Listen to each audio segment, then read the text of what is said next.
माझं आता age 34 years आहे आणि आम्ही साधारण मी आणि माझे हस्बंड म्हणजे विराज हे साधारण एक दीड पावणे 2 वर्षापासून आम्ही ट्राय करत होतो बेबीसाठी, म्हणजे लग्नाच्या 1-1.5 वर्षानंतर आम्ही कन्सल्टिंगसाठी काही एका गायनॅकला पण भेटलेलो त्याआधी, तर पण आम्हाला तिथे मनाप्रमाणे रिझल्ट नाही आले किंवा एक 8-9 महिने मी कंटिन्यू तिकडे मेडिसिन्सच घेत होते, पण काही अनुभव आम्हाला बरा चांगला येत नव्हता. त्यांचं कन्सल्टेशनही तिथे आम्हाला जसं आमच्या मनाचे प्रश्न होते त्या प्रश्नांची उत्तरं मिळत नव्हती आम्हाला, त्यामुळे फक्त औषधं घेतोय असंच चालू होतं, पण रिझल्ट मिळत नव्हते आणि अनुभवही ठीक येत. त्यानंतर एका पॉइंटला आम्ही असं ठरवलं की नाही, आता सगळं डॉक्टर वगैरे बंद करायचं आणि आपल्या परीने जर होत असेल तर ठीक आहे, अदरवाईज वी आर ओके, आपण दोघांसाठी आहोत आणि ठीक आहे, असेल बेबी किंवा नसेल पुढचा विषय आहे.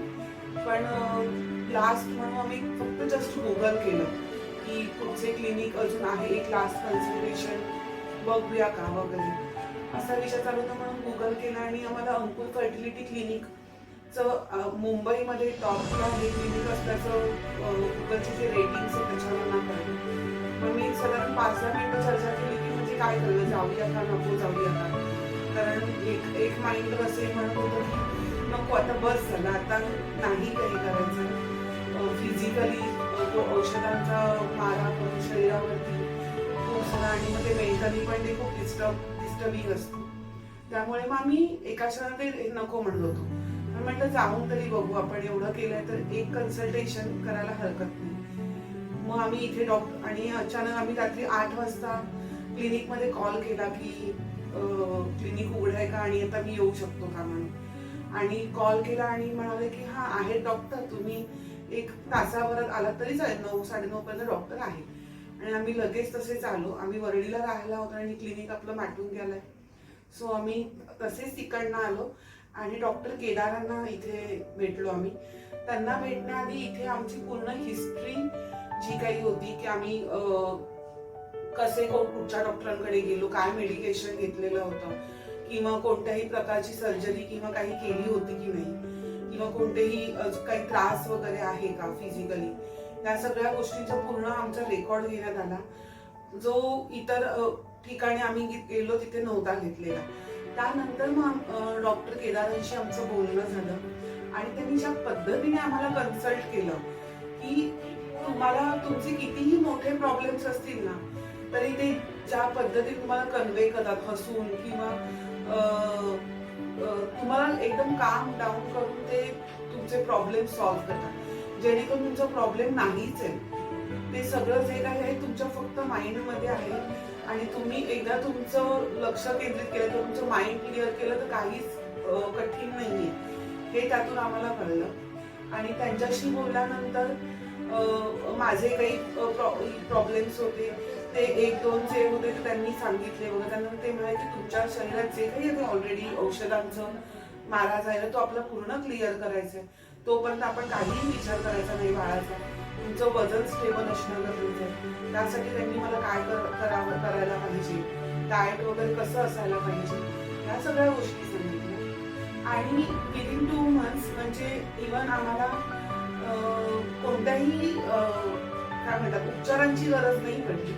कोणतेही टेस्ट म्हणजे नॉर्मली आपण ज्या टेस्ट होत्या त्याच केलेल्या होत्या, पण त्याच्या व्यतिरिक्त कोणतीही म्हणजे असं ठरलं होतं की लॅप्रोस्कोपी करावी लागेल, जर नाही कन्सिव्ह होतो एक आपण चान्स घेऊन बघू की नॅचरली कन्सिव्ह होऊ शकतोय की नाही.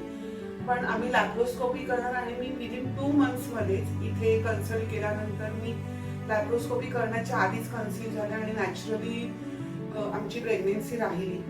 आणि मला असं वाटतं की त्यांनी ज्या पद्धतीने आम्हाला ज्या गोष्टी क्लॅरिफाय केल्या होत्या की नवरा बायकोचा हा जो बॉन्ड आहे त्यातूनच तुम्ही तुमचं पुढचं आयुष्य किंवा तुम्हाला बाळ हवंय, तुमचं काय म्हणतात नवीन लाईफ जे तुम्हाला द्यायचंय, ह्या जगात आणायचंय, ते होऊ शकतं. हे तुम्ही तुमच्या नवरा बायकोच्या हे कन्व्हर्सेशन मधून किंवा ते एकमेकांशी कसे वागतात बोलतात यातूनही खूप त्या गोष्टींवर परिणाम पडतो आणि त्या बदलल्याने पण बऱ्याच गोष्टी घडून येऊ शकतात. हे तेव्हा मला कळलं. नॉट नेसेसरी की तुम्ही करायला हवी आहे.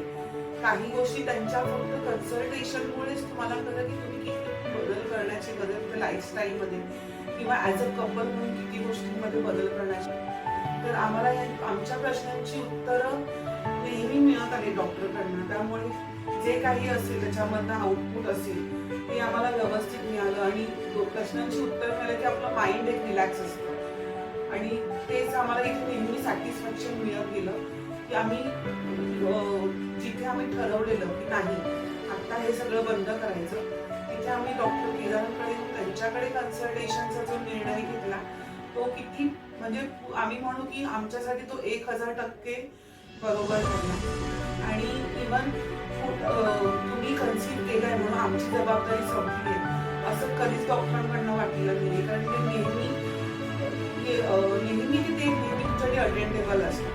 ते तुम्हाला कधीच अरे आता जी केस नॉर्मल झालेली आहे तर काही माझ्या कन्सल्टेशनची गरज नाहीये, मला दुसरं कोणीही अटेंड करू शकतो, हे आम्हाला कधीही त्याची जाणीव झाली नाही डॉक्टर ते. आणि आता मी ही पूर्ण जर्नी म्हणाल तर त्यांनी जे कन्सल्टेशन केलंय त्यामुळे एन्जॉय करू शकले. ते असं स्ट्रेस घेऊन किंवा टेन्शन घेऊन मी हा प्रवास माझा आता मला 8 महिने पूर्ण होत आहे. सो मी हा प्रवास असा केलाच नाही. पूर्णपणे आनंदाने राहून आणि काहीही मनात प्रश्न आले की पहिला मेडिकेशन्स वगैरे टाइम टू टाइम कसे घ्यायचे आणि इव्हन नॉट तेच मेडिकेशन कंटिन्युअस नाही त्यांनी ठेवलं, ते वेळेनुसार बदलही करण्यात आले. पुन्हा वजन कसं मेंटेन केलं पाहिजे, डाएट प्लॅन काय असला पाहिजे, हे प्रत्येक वेळेस त्यांनी प्रत्येक महिन्यानुसार किंवा काय म्हणतात आपलं ट्रेमेस्टरनुसार ते मला सांगण्यात आलं, गाईड करण्यात आलं.